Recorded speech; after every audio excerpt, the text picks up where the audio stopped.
नमस्कार साथियों, आज की इस क्लास में हम लोग जो है आरआरबी एएलपी और टेक्नीशियन का एग्ज़ाम जो कि 2018 में हुआ था उसके लिए जो है जीके जीएस का एक कंप्लीट सेट इस क्लास में सॉल्व करने वाले हैं।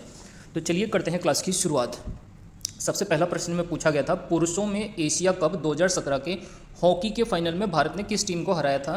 तो इसमें जो है भारत ने जो है मलेशिया को जो है इसमें हराया था। तो इसका राइट आंसर है ऑप्शन नंबर 3 मलेशिया। नेक्स्ट दूसरा प्रश्न जो जीके का पूछा गया, एक शुष्क सेल में ऊर्जा किस रूप में संग्रहित होती है। तो देखिए शुष्क सेल के अंदर जो ऊर्जा होती है वो होती है रासायनिक ऊर्जा, केमिकल एनर्जी जो है किसी भी सेल के अंदर जो है होती है। नेक्स्ट अगला प्रश्न जो पूछा गया था जीके का, देखिए अगले प्रश्न में पूछा गया, वर्ष 2017 में किस भारतीय तबला वादक ने दी सिल्क रोड एसेंबल समूह के साथ सहयोगी के रूप में योगदान प्रदान करने के लिए ग्रैमी अवार्ड जीता था। तो इसका राइट आंसर है संदीप दास। संदीप दास जो है एक तबला वादक हैं जिन्होंने जो है दिस सिल्क रोड असेंबल समूह के साथ सहयोगी के रूप में ग्रैमी अवार्ड को जीता था। नेक्स्ट इसके बाद अगला प्रश्न देखते हैं।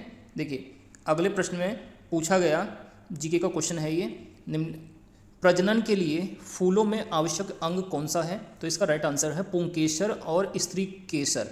द स्टेमन एंड पिस्टल जो है ये पौधों के अंदर जो है प्रजनन के लिए फूलों में जो है आवश्यक अंग जो है होता है। नेक्स्ट इसके बाद अगला प्रश्न पूछा गया, एक पौधे में इनमें से क्या एक बीज में परिवर्तित होता है। तो देखिए एक पौधों के अंदर जो है बीज में परिवर्तित क्या होता है, बीजाणु यानी जो ओवल होता है वही जो है बीज में परिवर्तित होता है। नेक्स्ट इसके बाद अगला प्रश्न देखते हैं। देखिए नेक्स्ट इसके बाद अगला प्रश्न पूछा गया, इनमें से कौन सा पदार्थ फ्लोरोसेंट ट्यूब में उपस्थित गैस की प्रकृति के आधार पर एक विशेष रंग के साथ चमकता है। तो देखिए जो फ्लोरोसेंट ट्यूब होती है उसके अंदर जो चमकने वाला पदार्थ होता है वो होता है प्लाज्मा, और प्लाज्मा को पदार्थ की चौथी अवस्था भी कहा जाता है।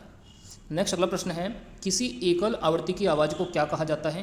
तो देखिए a sound of single frequency is called tone, इसको टोन कहा जाता है। नेक्स्ट इसके बाद अगला प्रश्न जो है देखते हैं क्या पूछा गया।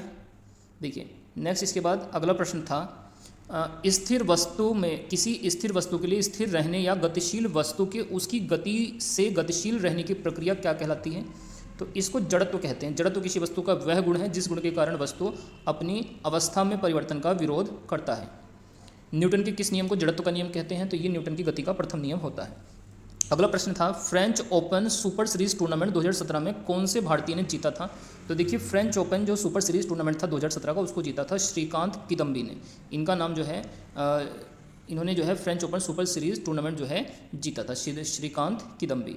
इसके बाद अगला प्रश्न है, वृद्धि हार्मोन कार्य क्या करता है। तो देखिए वृद्धि हार्मोन का जो कार्य होता है ये कभी कभी विकास प्रोत्साहक और कभी कभी विकास अवरोधक के रूप में भी कार्य करता है। अगला 27वां प्रश्न है, कौन सा स्थायी ऊतक एक पौधों को कठोर और मजबूत बनाता है। तो इसका राइट आंसर है स्क्लेरेनकाइमा। ये जो है पौधों को कठोर और साथ में मजबूत बनाता है। अगला प्रश्न करंट अफेयर्स से था, फरवरी 2018 से नोकिया कंपनी के भारतीय मूल के सीईओ कौन हैं। तो इनका नाम जो है राजीव सूरी है। तो ये करंट अफेयर का क्वेश्चन था कि फरवरी 2018 में नोकिया कंपनी का भारतीय मूल का सीईओ कौन है, राजीव सूरी।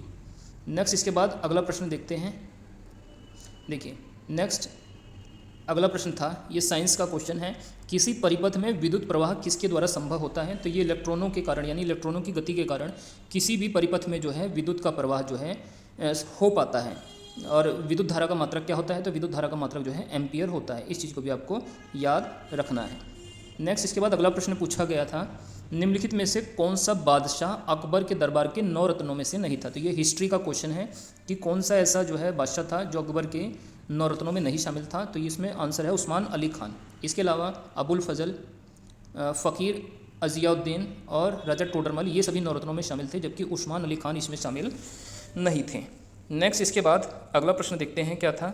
देखिए नेक्स्ट अगले प्रश्न में पूछा गया था, पीएच मान में से 7 से 14 में की हुई वृद्धि किसका प्रतिनिधित्व करती है। तो देखिए अगर पीएच मान 7 से ज़्यादा होता है तो इसमें जो है क्षार प्रवृत्ति होती है। तो ये OH नेगेटिव आयन की सांद्रता में वृद्धि को प्रदर्शित करता है।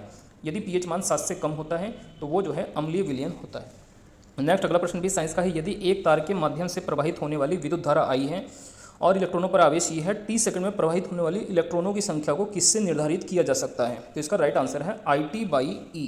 ये इसका जो है राइट आंसर हो जाएगा।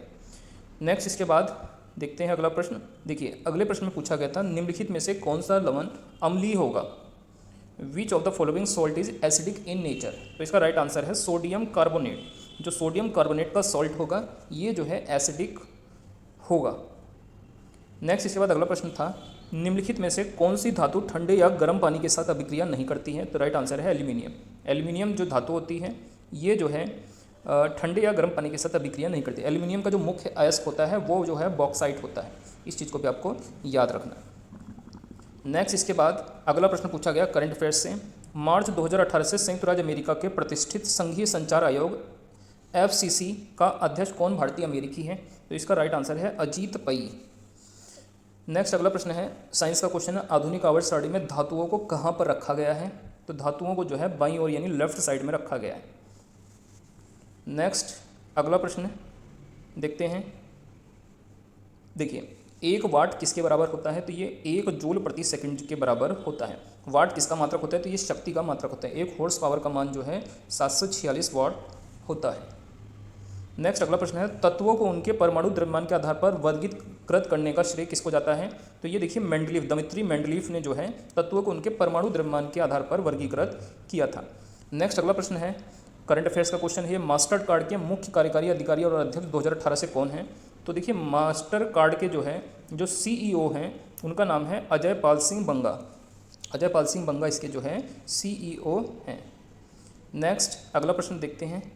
देखिए अगले प्रश्न में पूछा गया था, ऐसी कौन सी धातु ऑक्साइड है जो अम्लों के साथ क्षारों के साथ भी प्रतिक्रिया करती है। अम्लों के साथ साथ क्षारों के साथ भी प्रतिक्रिया करती है। तो इसका राइट आंसर है एम्फोटेरिक जो ऑक्साइड होते हैं ये एसिड के साथ साथ बेस के साथ भी रिएक्शन करते हैं। नेक्स्ट कौन सा भारतीय राज्य सोयाबीन का सबसे बड़ा उत्पादक राज्य है। तो राइट आंसर है मध्य प्रदेश, ये सोयाबीन का है। गुजरात राज्य जो है मूंगफली का सबसे बड़ा उत्पादक राज्य है। नेक्स्ट अगला प्रश्न देखिए, अगला प्रश्न पूछा गया 2017 में अमेरिका भारत व्यापारिक परिषद USIBC द्वारा किस भारतीय मुख्यमंत्री को ट्रांसफॉर्मेटिव चीफ मिनिस्टर पुरस्कार से सम्मानित किया गया। तो आंसर है चंद्रबाबू नायडू। चंद्रबाबू नायडू इसका जो है राइट आंसर है। नेक्स्ट इसके बाद अगला प्रश्न पूछा गया, ये भी करंट अफेयर से है, 2017 में प्रकाशित भारतीय अंग्रेजी उपन्यास सीता वॉरियर ऑफ मिथिला, इसके लेखक कौन है। तो इसके लेखक जो है अमीश त्रिपाठी हैं। अमीश त्रिपाठी इसके जो है लेखक हैं। नेक्स्ट अगला प्रश्न देखते हैं। तो देखिए दोस्तों यहाँ पे हमारा ये आज का सेट जो है कंप्लीट हो जाता है। बाकी आप लोगों को कमेंट करके बताना है कि आप लोगों को ये क्लास कैसी लगी है। बाकी अगर वीडियो अच्छी लगे तो वीडियो को जरूर से लाइक करें, चैनल पर नए हैं तो चैनल को सब्सक्राइब करें।